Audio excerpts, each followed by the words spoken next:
నమస్తే, welcome to reality check. ప్రస్తుతం మనతో పాటు ఉన్నారు పొలిటికల్ అనలిస్ట్ పురుషోత్తం రెడ్డి గారు. నమస్తే అండి. నమస్తే స్వర్ణ గారు. సార్, పురుషోత్తం సార్, ఈ రోజు మనం చూడొచ్చు, జడా శ్రవణ్ గారు అప్పుడు ఏదైతే పవన్ కళ్యాణ్ గారు కొన్ని వ్యాఖ్యలు చేశారో వాలంటీర్స్ పైన, దానికి సంబంధించిన పిటిషన్ దాఖలు చేయడం జరిగింది. ఫస్ట్ ఆఫ్ ఆల్ ఏం చెప్తారు మీరు? అంటే పవన్ కళ్యాణ్ గారు అప్పుడు చేసిన ప్రకటన ఆధార రహితమైంది, నిజానికి అంగీకార యోగ్యమైంది కూడా కాదు. ఎందుకంటే ఆడపిల్లల యొక్క చిన్న బిడ్డల యొక్క అపహరణ ఆయన చెప్పింది. అంటే మిస్సింగ్ ని అపహరణగా మార్చేశాడు. అపహరణ వేరు, మిస్సింగ్ వేరు. ఒకటి ఆ సందర్భంగా నాకు ఇంటెలిజెన్స్ వాళ్ళు చెప్పారు, జాగ్రత్తగా ఉండమని చెప్పి హెచ్చరించారు. దీనికి కారణం వాలంటీర్లుగా మార్చేసినారు. నిజానికి రెండు చాలా అభ్యంతరకరం. ఎందుకంటే మిస్సింగ్ కేసులు భారతదేశ వ్యాప్తంగా ఆడబిడ్డల మిస్సింగ్ కేసులు రోజు రోజు పెరుగుతున్నాయి. ఇది దురదృష్టకరం. దీనికి రెండు కారణాలు ఉన్నాయి. ఒకటి, సోషల్ మీడియా యుగం పెరగడం, చీటికి మాటికి గొడవలు వస్తే కూడా షార్ట్ టెంపర్లో వెళ్ళడం. దీంతో పాటు గతంలో అమ్మాయిల పైన ఏదైనా కేసు జరిగితే రిజిస్టర్ చేయడానికి కొంచెం భయపడేవాళ్ళు, అమ్మాయి యొక్క వ్యక్తిత్వం భవిష్యత్తు పెట్ట. ఇప్పుడు రాను రాను చైతన్యం పెరిగి కేసు పెడితే కదా వచ్చేదని రావడం. ఆంధ్రప్రదేశ్లో దిశ పోలీస్ స్టేషన్ రావడం వల్ల మహిళా పోలీస్ స్టేషన్ పెరగడం. అంటే ధైర్యంగా వచ్చి చెప్తారు కదా ఆడపిల్లలు ఒక తన బాధని. ఇట్లాంటివన్నీ పెరగడం, వాలంటీర్లు ఉండడం కూడా వాళ్ళ కేసు రిజిస్టర్ అయ్యి తొందరగా రికవరీ కావడానికి ఉపయోగపడుతున్నాయి. ఈ రీత్యా దేశవ్యాప్తంగా అమ్మాయిలకి మిస్సింగ్ కేసులు ఉన్నాయి, ఆంధ్రప్రదేశ్లో కూడా ఉన్నాయి. అయితే భారతదేశంతో పోల్చుకుంటే ఆంధ్రప్రదేశ్లో రికవరీ శాతం బాగుంది. 90% ఎంతో మన హోంమంత్రి చెప్పారు. ఇది ఒక ఫ్యాక్ట్ అయినప్పుడు ఈయన మిస్సింగ్ కేసులు ఏదైతే రిజిస్టర్ అయినాయో 30,000 20,000 అవన్నీ ట్రాపింగ్ కేసులు అని చెప్పేశాడు. అంటే అపహరణ కేసులు అని చెప్పాడు. దీనికి వాలంటీర్ల ద్వారా స్కెచెస్ చేసేసారు, విదేశాలకు సప్లై చేసేస్తున్నారని చెప్పేసినాడు. చాలా ప్రమాదకరమైంది, అభ్యంతరకమైన వ్యాఖ్యలు చేసినాడు. కాబట్టి దాన్ని దృష్టిలో పెట్టుకుని ఆయన దీన్ని నిరూపించండి అని కేసు వేసేదానికి ఒక స్కోప్ ఉంటుంది. కాబట్టి ఖచ్చితంగా ఇప్పుడు ఆంధ్రప్రదేశ్ ప్రభుత్వం సమాధానం చెప్పాలి, నైతికంగా చెప్పాలి, చట్టబద్ధంగా చెప్పాలి. ఆ రోజు చెప్పింది అబద్ధమా, నిజమైతే ఈ రోజు ఏం చేస్తున్నారు, అబద్ధమైతే ఎవరు బాధ్యత తీసుకుంటారు అనేది ఖచ్చితంగా ప్రభుత్వం. నో డౌట్ హోంమంత్రి గారు మొన్న చేసిన ఆన్సర్ ప్రకారమే మిస్సింగ్ వేరు, ట్రాపింగ్. ఆయన ఉమెన్ ట్రాపింగ్ గా మార్చేసినాడు మిస్సింగ్ కేసుల్ని. దానికి వాలంటీర్ల మీద నెత్తిన రాళ్ళు వేసేసినాడు. ఇది చాలా ప్రమాదకరమైన, అభ్యంతరకరంగా ఆ రోజు చెప్పాం. బట్ ఈ రోజు వాస్తవాలు బయటకు వస్తున్నాయి. సార్, మరి అలా అనుకుంటే వైఎస్ఆర్సీపీ గవర్నమెంట్ అధికారంలో ఉన్నప్పుడు వేసిన కేసును రైట్, ఇప్పుడు కూటమి ప్రభుత్వం వచ్చిన తర్వాత దాన్ని విత్డ్రా చేసేసుకుంది రైట్, అలా చేయొచ్చా? దాన్ని ఎట్లా చూడాలి? అంటే ఖచ్చితంగా కేసు నోటీస్ ఇస్తారు కదా పవన్ కళ్యాణ్ గారికి, ఎందుకంటే ఇట్లా వ్యాఖ్యలు చేయడానికి ఆధారాలు ఏమున్నాయి అని చెప్పి. ఇప్పుడు విత్డ్రా చేసుకోవచ్చు, కానీ ఇప్పుడు వైఎస్ఆర్ కాంగ్రెస్ పార్టీ ప్రజా ప్రయోజనాలు చూసేవాళ్ళు కేసు వేసారనుకోండి, మళ్ళీ ఇష్యూ అవుతుంది. ఎందుకంటే అప్పుడు ప్రభుత్వం ఉపసంహరించుకోవచ్చు, ప్రజలకు ఎందుకు కదా మెసేజ్. ఇప్పుడు ఉదాహరణ రాజధాని కేసు ఉంది ఢిల్లీలో, రాష్ట్ర ప్రభుత్వం సవాల్ చేసింది హైకోర్టు తీర్పుని. ఇప్పుడు ఈ ప్రభుత్వం దాన్ని విత్డ్రా చేసుకోవచ్చు, మాకు ఆ ఉద్దేశం లేదని. కానీ ఒక లీగల్ పాయింట్ ఉంది, అసెంబ్లీకి అధికారం ఉందా లేదా మళ్ళీ చట్టం చేసే అధికారం. దీనిపైన మళ్ళీ ఎవరైనా ఇంటర్ప్రిటేషన్ అంటే మళ్ళీ మొదటికి వస్తుంది. కాబట్టి ఖచ్చితంగా జడా శ్రవణ్ గారు వెళ్ళినా లేదా వైఎస్ఆర్ కాంగ్రెస్ పార్టీ వెళ్ళినా ఈ దీంట్లో ఇన్క్లూడ్ అయ్యి ఒక మెసేజ్ వెళ్ళింది కదా, ఇన్ని వేల మందిని అని చెప్పిన వ్యక్తి ఈరోజు ఉప ముఖ్యమంత్రిగా ఉన్నారు, నిరూపించండి అని చెప్పి వెళ్ళడం, లేకపోతే అట్లాంటి అబద్ధాలు చెప్పినందుకు తగిన యాక్షన్ తీసుకుందాం అని చెప్పేదానికి పోతే వెళ్తుంది. ప్రభుత్వం ఎందుకు ఉపసంహరించుకునిందంటే ఇంకా వాళ్ళ పార్టీ అంతర్గత వ్యవహారం, రెండు ఉప ముఖ్యమంత్రి వాళ్ళే. కాబట్టి అంటే వెళుతున్నారంటే భయపడుతున్నట్టు లెక్క కదా. వెనక్కి వెళ్తుందంటే ఆ రోజు నిజంగా పవన్ కళ్యాణ్ గారి వ్యాఖ్యలు ఆధార రహితమైనటివి అనే అనుకోవం లేకుండా ఉంటే వాళ్ళు ధైర్యంగానే ముందుకు వెళ్ళుంటారు. ఆధార రహితమైందే కాబట్టి ఇప్పుడు ఆయన నిరూపించుకోవాలి, పవన్ కళ్యాణ్ నీకు ఏ ఆధారం ఉంది, కోర్టు నోటీస్ ఇస్తుంది కదా. అది లేదు కాబట్టి విత్డ్రా చేసుకొని వెనక తగ్గే ప్రయత్నం చేస్తున్నట్టున్నారు. సార్, ముఖ్యంగా అధికారాన్ని చేజిక్కించుకోవడం కోసము ఇప్పటి కూటమి ప్రభుత్వం ఇప్పుడు సాక్షాత్తు వాళ్ళ మంత్రులే ఈ లెక్కలన్నీ తప్పుడు లెక్కలుగా కూడా చూపిస్తున్నారు. అసెంబ్లీ సాక్షిగా చూపించినవి మనం చూసాం. ఇది వాలంటీర్ల వ్యవస్థకు సంబంధించి కావచ్చు, లేకపోతే ఏపీ అప్పులకు సంబంధించి కావచ్చు, తిరుపతి లడ్డూకు సంబంధించి కావచ్చు. ఇప్పుడు అవన్నీ తప్పులు తడకగా ప్రజలను మభ్యపెట్టే, అంటే అధికారం కోసం మభ్యపెట్టే విధంగా మాట్లాడారు అని తేటతెల్లమైన నేపథ్యంలో ప్రజలే గ్రహించాలంటారా? లేకపోతే ఇలా ఈ విధంగా ఇండిపెండెంట్ గా ఎవరైనా పిటిషన్లు వేస్తున్నప్పుడు దానికి సంబంధించి చట్టాలు ఏమైనా ముందుకు తీసుకెళ్లే అవకాశం ఉంది అంటారా? రెండు అంశాలు. ఒకటి, ప్రజలు ఖచ్చితంగా గమనిస్తారు ఇప్పుడు ఉదాహరణకు రెండు అంశాలు. ఒకటి, వాలంటీర్లకు సంబంధించినంత వరకు అమ్మాయిల మిస్సింగ్ కేసుల్ని అపహరణ కేసుగా మార్చేయడం తప్పు చెప్పారు అని సమాజం గుర్తించింది. ఆ రోజే చాలా వరకు సమాజం పవన్ కళ్యాణ్ గారు ఏం మాట్లాడలేదు, ఎవరికన్నా అర్థం అవుతుంది అది. కాకపోతే ఆ రోజు మాట్లాడాడు. రెండు అప్పులు, ఈ రెండు తేలిపినాయి. ఉమెన్ ట్రాపింగ్ సంబంధించి అది కరెక్ట్ కాదని, అప్పులకు సంబంధించి వాళ్ళు చెప్పిన 14 లక్షల కోట్లు కాదు, 10 లక్షల కోట్లు కాదు, 6,70,000 కోట్లు అధికార లెక్క, ఇంకా రాష్ట్ర ప్రభుత్వ అష్యూరెన్స్ లేనేటివి వివిధ సంస్థలు అప్పులు, ఇవి తప్ప ఇంకేం లేవని అది వాళ్ళ నోటి కూడా చెప్పారు. ఆ రకంగా ప్రజలు తేట తెలవని ఇట్లాంటివి నంబర్ ఆఫ్ జరుగుతూ వచ్చాయనుకోండి, రేపు అలాంటి వ్యక్తులు, అలాంటి సంస్థలు, అలాంటి పార్టీలు నిజం చెప్పినా జనం నమ్మరు. ఈరోజు 2024 ఎన్నికల్లో మీరు కొన్ని చెప్పింది క్లియర్ గా నెగిటివ్ అయింది అనుకోండి, అంటే వీళ్ళు ఆ రోజు కేవలం ఎలక్షన్లో కొన్ని ప్రజలు మభ్యపెట్టడానికో, ప్రజలు మెప్పు పొందడానికి కొన్ని అబద్ధాలు కూడా చెప్తాయి రాజకీయ పార్టీలు. అన్ని రాజకీయ పార్టీలు చెప్తాయి, కొంత ఎక్కువ తక్కువ. కానీ అదే ప్రధానం అయిపోయింది అనుకోండి. ఇప్పుడు 10 స్లోగన్స్ లో, 10 హామీల్లో ఒక 6-7 హామీలు అమలు చేసి, ఒక 2-3 హామీలు అమలు చేయకుండా ప్రజలు కొంచెం మభ్యపెడదాము అనేదాన్ని ప్రజలు ఒక రకంగా అర్థం చేసుకుంటారు. 10కి 9 అబద్ధాలు అనుకోండి, రేపు ఎప్పుడన్నా మీరు నిజం చెప్పినా, తర్వాత ఎన్నికల్లో నిజం చెప్పినా కూడా జనం నమ్మరు. అది గమనంలో పెట్టుకోవాలి ఏ రాజకీయ పార్టీ అయినా. ఈరోజు తాత్కాలికంగా ఉండొచ్చు, భవిష్యత్తు ఒక రాజకీయ పార్టీ ఒకరోజు గెలిచిన తర్వాత మళ్ళీ శాశ్వతంగా మూసేసే పార్టీ కాదు కదా, అది ప్రజలు చూస్తారు. మీరంటే చట్టం వేసినప్పుడు రాజకీయ పార్టీలు ఎవరైతే కాంటెంపరీ ఇష్యూస్ లో ఉంటారో దాంట్లో వాళ్ళు సీరియస్గా వెళ్తే మాత్రం చాలా సీరియస్ కేసు అవుతుంది. ఇప్పుడు ఉమెన్ ట్రాఫింగ్ సంబంధించి పవన్ కళ్యాణ్ గారు చేసిన వ్యాఖ్యలు ఈ రోజు రియాలిటీ రెండింటిపైన తెగేదాకా లాగితే ఖచ్చితంగా ఇబ్బంది అవుతుంది పవన్ కళ్యాణ్ గారికి. అట్లే శ్రీవారి లడ్డైనా ఇంకోటైనా నిజాలకు భిన్నంగా ఎవరు చేసినా అది ఖచ్చితంగా దోషులుగా నిలబడతారు. చట్టం ముందు కూడా ఎవరైనా దాన్ని ఛాలెంజ్ చేశారంటే ఖచ్చితంగా చట్టం ముందు కూడా ఇబ్బంది పడే పరిస్థితి వస్తుంది. ఎస్ సార్, నెక్స్ట్ మనం చూసినట్లయితే గవర్నమెంట్ ఒప్పందంలో భాగంగా ఆఫ్రికాకి ఏదైతే బియ్యం వెళుతున్నాయో, రేషన్ బియ్యం, దానిని అడ్డుకునే ప్రయత్నం చేయొద్దు అంటూ కేంద్రం నుండి లేఖ రాశారు కాకినాడ పోర్టుకి, అలానే సంబంధిత కలెక్టర్కి. ఒకసారి ఈ అంశం గురించి మాట్లాడతారా? అంటే ఇప్పుడు రాష్ట్రంలో అదే బియ్యం ఏదైతే పేద ప్రజలకు ఇస్తున్నారో, వైట్ కార్డులకు ఇస్తున్నారో, తెల్ల రేషన్ కార్డులకి, అవి స్మగుల్డ్ అవుతున్నాయి, అది ఒక మాఫియాగా తయారైంది, అది విదేశాలకి దాన్ని పాలిష్డ్ చేసి పెద్ద ఎత్తున అమ్మి సొమ్ము చేసుకుంటున్నారు అనేది పెద్ద విమర్శ.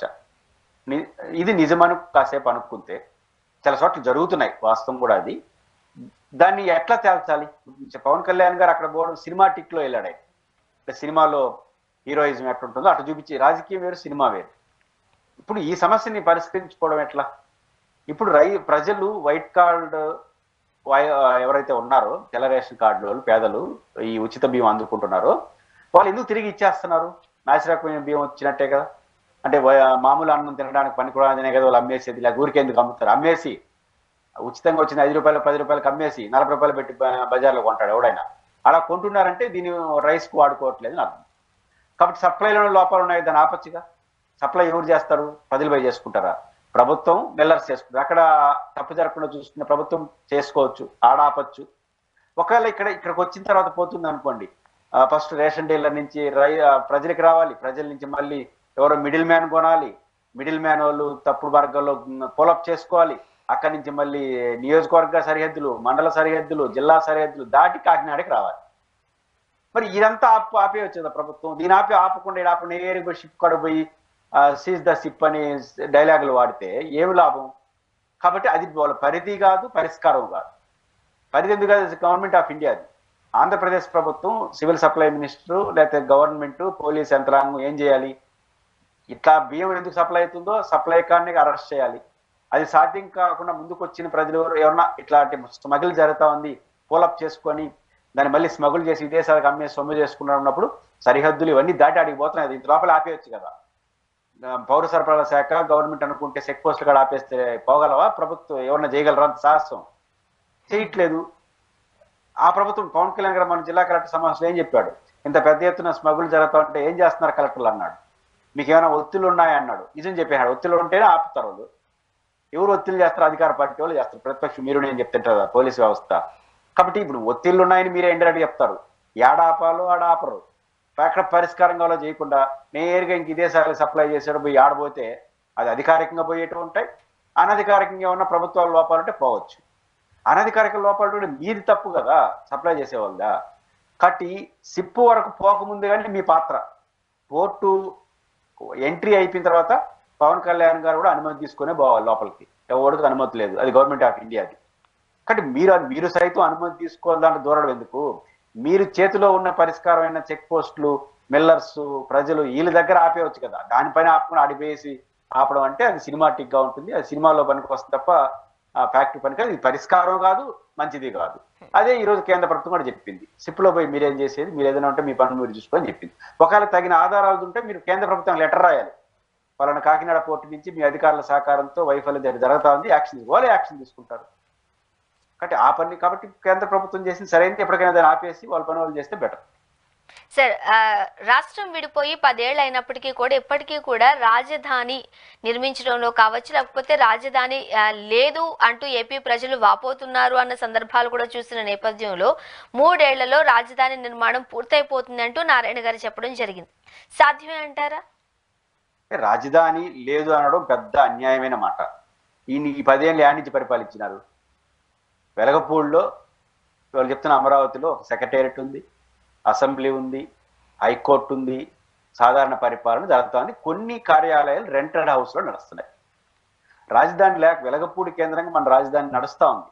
చంద్రబాబు గారు ఒక 3 ఏళ్ళు నడిపినాడు, మొదటి 2 ఏళ్ళు ఆ బిల్డింగ్స్ కట్టారు కాబట్టి. జగన్ గారు 5 ఏళ్ళు అక్కడే నడిపినాడు.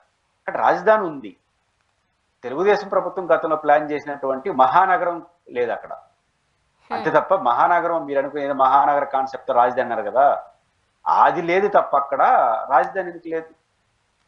జగన్మోహన్ రెడ్డి గారు అక్కడ రాజధాని కొన్ని కార్యాలయాలు విశాఖపట్నానికి కొన్ని, కర్నూలుకు కొన్ని మారుస్తాను, లీగల్ నేవీకి అడ్మినిస్ట్రేషన్ ఎక్కడికని. దీని పట్ల అభ్యంతరాలు ఉంటే మీరు ఆపేయండి. కానీ రాజధాని లేదు, అదే సర్వస్వం అంటే దాని చుట్టూ మాట్లాడేందుకు? ఆ రోజు జగన్మోహన్ రెడ్డి గారు రాజధాని పేరుతో 3 ప్రాంతాల్లో 3 కార్యాలయాలు పెట్టాలి, దానికి ఒక 3 క్యాపిటల్ పాలసీ అని ఒకటి తీసుకొచ్చాడు. దాంట్లో విభేదించవచ్చు, అయిపోయింది ఆ చాప్టర్. ఇంకా రాజధాని పార్టీ దాన్ని నడుస్తుంది, అది ఒక సాధారణ విషయమే కదా, అసాధారణ విషయం ఎందుకు? 2, రాజధాని 3 ఏళ్ళు అయిపోతుంది, ఏ రాజధాని అయిపోతుందని? అంటే మీరు ఊహించిన రాజధాని అయిపోతుందా, లేదా పరిపాలన అవసరాలు తీరే రాజధాని అవుతుందా? ప్రభుత్వం సిన్సియర్గా కృషి చేస్తే, అత్యుత్సాహానికి పోకపోతే వీళ్ళు ఆశించిన రాజధాని అయితే జరగదు, కానీ రాష్ట్రానికి కావాల్సిన రాజధాని అయితే అయిపోతుంది. రాష్ట్రానికి రాజధాని ఏంటి? ఒక అసెంబ్లీ, ఒక సెక్రటేరియట్, ఒక హైకోర్టు. ఆల్రెడీ హైకోర్టు ఉంది, ఇవి కొంత కంజెస్టెడ్గా ఉంటుంది. దాని స్థాయిలో సొంత మంచి కన్స్ట్రక్షన్లో ఒక మంచి లుక్తో ఒక డిజైన్స్తో వస్తాయి. అంటే ఈ 3 కార్యాలయాలు ఫినిష్ చేయడం ద్వారా రాజధాని పని పూర్తి చేయాలనుకుంటే 3 ఏళ్ళలో నారాయణ గారు చెప్పినట్టు అయిపోతుంది. పైపించి ఆ 3 కార్యాలయాలు కేంద్ర ప్రభుత్వం డబ్బులు సహాయం చేయాలి, డబ్బులు ప్రాబ్లం కూడా లేదు. కాబట్టి రాష్ట్రానికి అవసరమైన రాజధాని, సాధారణ పరిపాలనకు అవసరమైన రాజధాని ఆల్రెడీ ఉంది. 3 ఏళ్ళలో కూడా మీరు అనుకున్నటువంటి స్ట్రక్చర్స్ వచ్చేస్తాయి. కానీ మీరు ఊహిస్తున్నారు ప్రపంచంలోని అద్భుతమైన నగరం, ఇట్లాంటి ఊహలతో కూడుకున్న రాజధాని అయితే ప్రాథమిక దశ కూడా కాదు. వాళ్ళు ఊహించే రాజధాని కాదు, ప్రజలకు అవసరమైన రాజధాని, పరిపాలనకు రాజధాని మాత్రం నారాయణ గారు చెప్పినట్టు 3 ఏళ్ళలో అయిపోతుంది. మీరు అంతవరకే పరిమితం అయితే మీకు మంచిది, రాష్ట్రానికి మంచిది. అంతకు భిన్నంగా పోతే పొంగులేటి శ్రీనివాసరెడ్డి చెప్పిన మాటలు మళ్ళీ ముందుకు వస్తాయి. మీకు తెలుసు కదా, తెలంగాణ ముఖ్యమంత్రి ఏమన్నాడు? అమరావతికి పెట్టుబడులు రావడానికి భయపడుతున్నారు అన్నాడు. ఎందుకు ఆ పాయింట్ ఆయన? ఎందుకంటే ఏం పని ఆయనకి అందని మనం ఓవర్ యాక్షన్. ఏంది ఓవర్ యాక్షన్? మేము అధికారంలోకి వచ్చామో లేవో మళ్ళీ పరిగెత్తా ఉంది. అసలు హైదరాబాద్లో ఎవరు ఉండట్లేదు, హైదరాబాద్లో రియల్ ఎస్టేట్ పడిపోయింది, అప్పుడు అమరావతిలో రాజధాని పెట్టలేదు కాబట్టి మొత్తం రియల్ ఎస్టేట్ అంతా హైదరాబాద్ పంపించేసాడు జగన్ అన్నారు. ఇప్పుడు చంద్రబాబు అధికారానికి వచ్చిన వెంటనే అద్భుతం జరిగిపోతుంది కాబట్టి రియల్ ఎస్టేట్ వ్యాపారం పరిగెత్తి వస్తున్నారు అమరావతికి అన్నారు.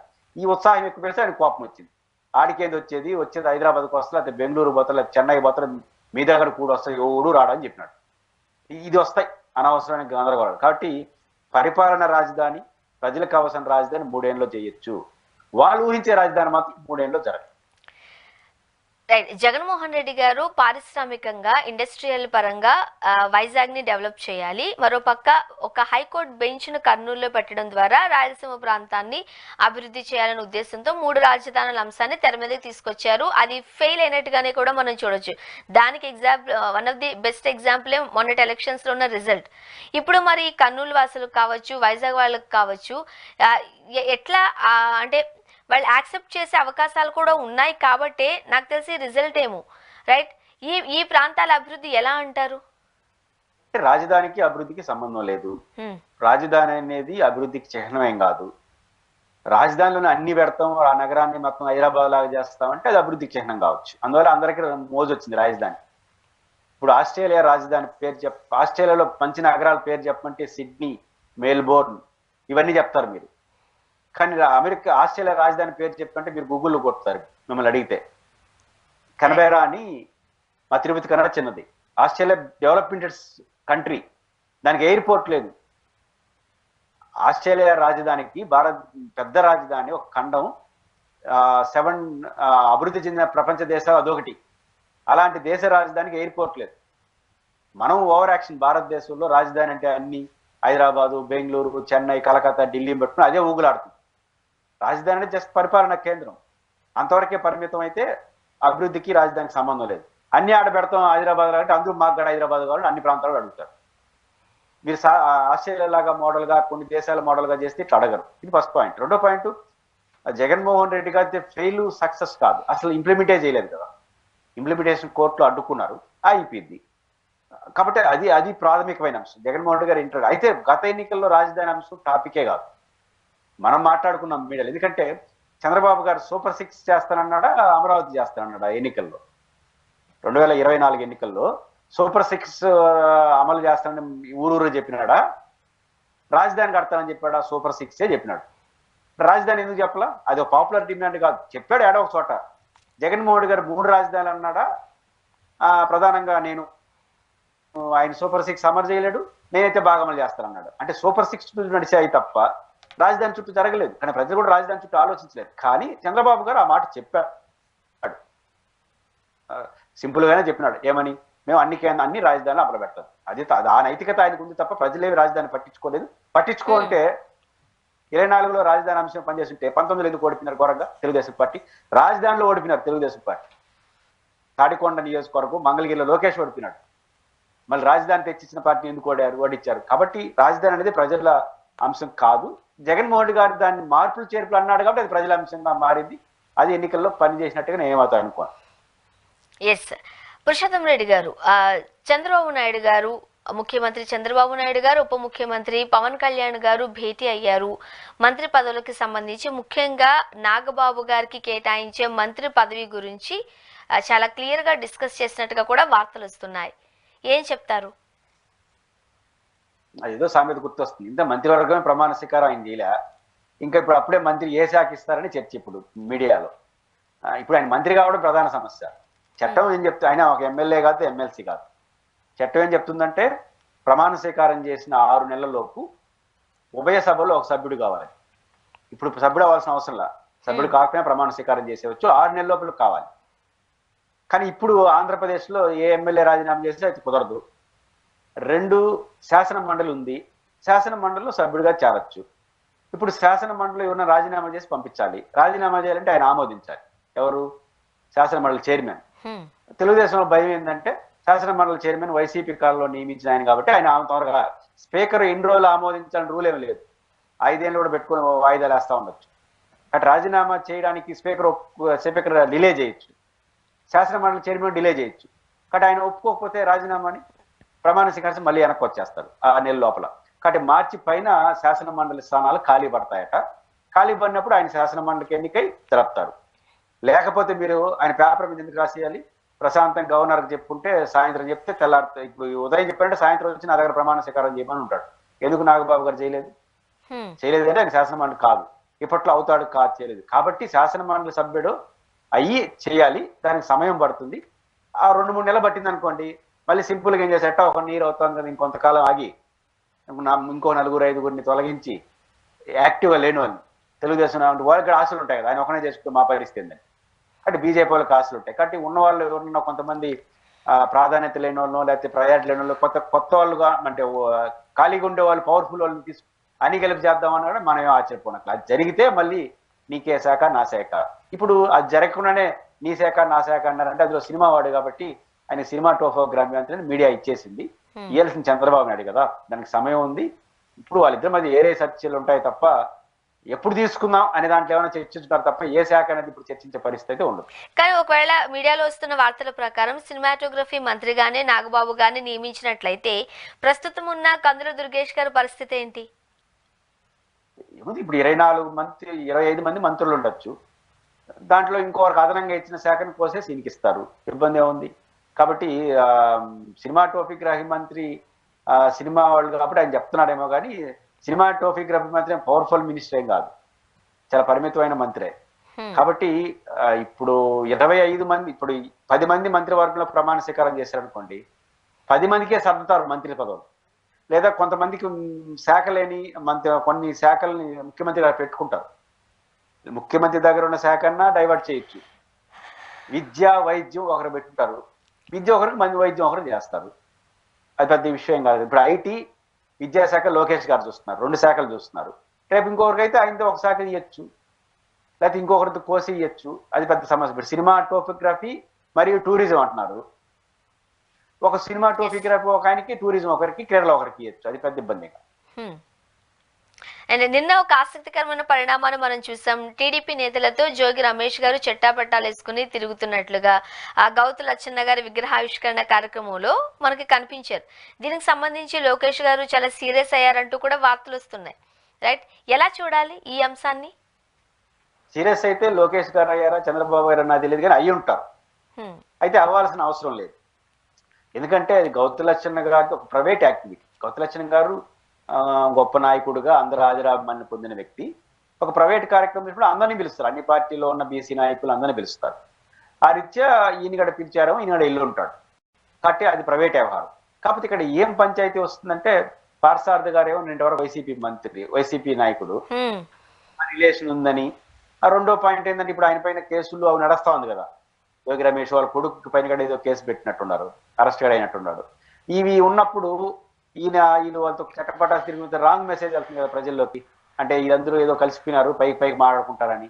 అంటే పార్టీలో ఒక రాంగ్ సిగ్నల్ వెళ్ళకూడదని వారు కొంచెం హెచ్చరించినట్టుగా మనకు కనిపిస్తుంది. కాకపోతే అంత అవసరం లేదు, పార్టీల్లో ఇంత ఇగో లేకపోతే అదొక ప్రైవేట్ కార్యక్రమం, మంచి కార్యక్రమం, కాబట్టి అందరూ వెళ్తే మంచిది అనుకోవాలి తప్ప, కొన్ని ప్రభుత్వ కార్యక్రమం అయితే ఆయన ఏం పిలవరు కదా, ఆయన ప్రోటోకాల్ కూడా లేదు.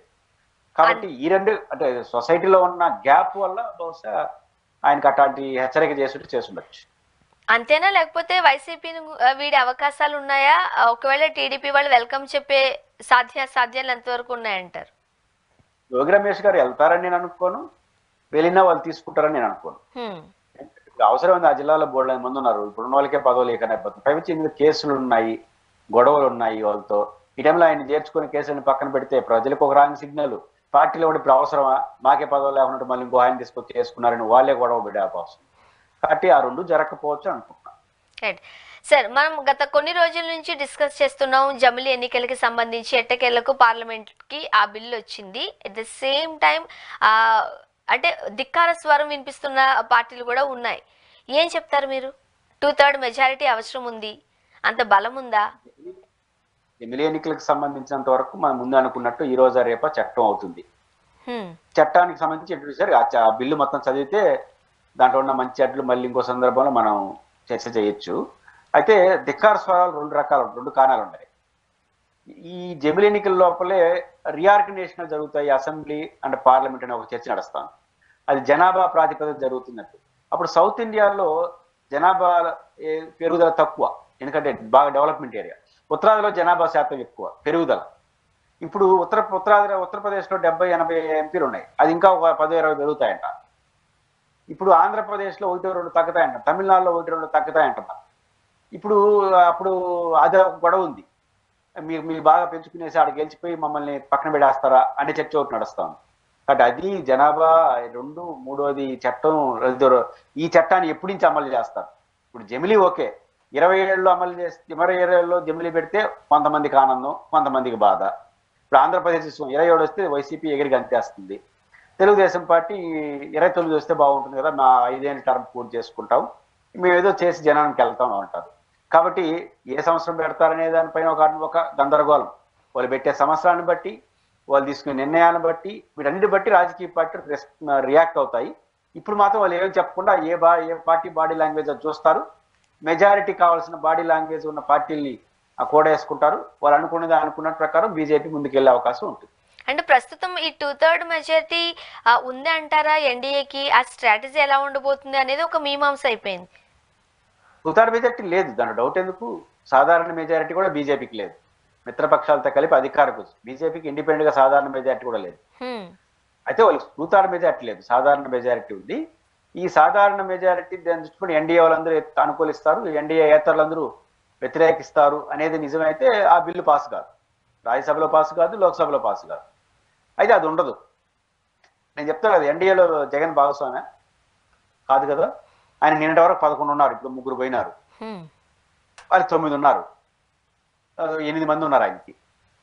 బీఆర్ఎస్ పార్టీ ఉంది, అదేమన్నా ఎన్డీఏలో భాగస్వామ్య, దానికి ఒక 2-3 రాజ్యసభలు ఉన్నారు, 10 మంది అయినా కనపడుతుంది. ఏ గ్యారంటీగా మాకు ఇస్తారు తొందరగా ఎలక్షన్ పెడతానంటే. ఎందుకని? రాష్ట్రంలో మేము గెలుస్తామని ఒక ఆశ. కాబట్టి తమిళనాడు వాళ్ళకి 26లో ఎలక్షన్, అసెంబ్లీ ఎలక్షన్. 26లో జమిలీ పెట్టి వాళ్ళు నీరు పొడిగిస్తాము ఆ దగ్గర గుండెలు అనుకోండి, వాళ్ళకి ఆనందమే. ఇట్లాంటివి ఉంటాయి లాజిక్లు. కాబట్టి అదే చెప్తున్నది, ఏ సంవత్సరం పెడతారనే దాన్ని బట్టి పార్టీలు మారుతాయి. దాన్ని డైరెక్ట్ చెప్పరు, నీలాగా డైరెక్ట్ చెప్పకుండా వ్యతిరేకించదలుచుకుంటే దేశం, ప్రజాస్వామ్యం ఇవన్నీ చెప్తారు, నియంతృత్వం అన్ని. సమర్థించదలుచుకుంటే మళ్ళీ అదే చెప్తారు, దేశంలో ఒక ఎలక్షన్ ఉంటే బాగుంటుంది, అభివృద్ధి కావటం అంటారు. కాబట్టి రాజకీయంగా తమ అవసరాలు బట్టే రాజకీయ పార్టీలు రెస్పాండ్ అవుతాయి. ఒకటి గ్యారంటీ, కమ్యూనిస్ట్ పార్టీలు, కాంగ్రెస్ పార్టీ మాత్రం ఇన్ ప్రిన్సిపల్ దాన్ని వ్యతిరేకిస్తాయి. మిగతా వాళ్ళన్ని పార్టీలు వాళ్ళ అవసరాల ప్రాతిపదికన బిల్లు పైన వెళ్తారు. దానికి వాళ్ళ అవసరాల ప్రాతిపదికన వాళ్ళు రియాక్ట్ అవుతారన్న విషయం నాకు మీకే తెలిసినంతగా బీజేపీకి తెలియదా.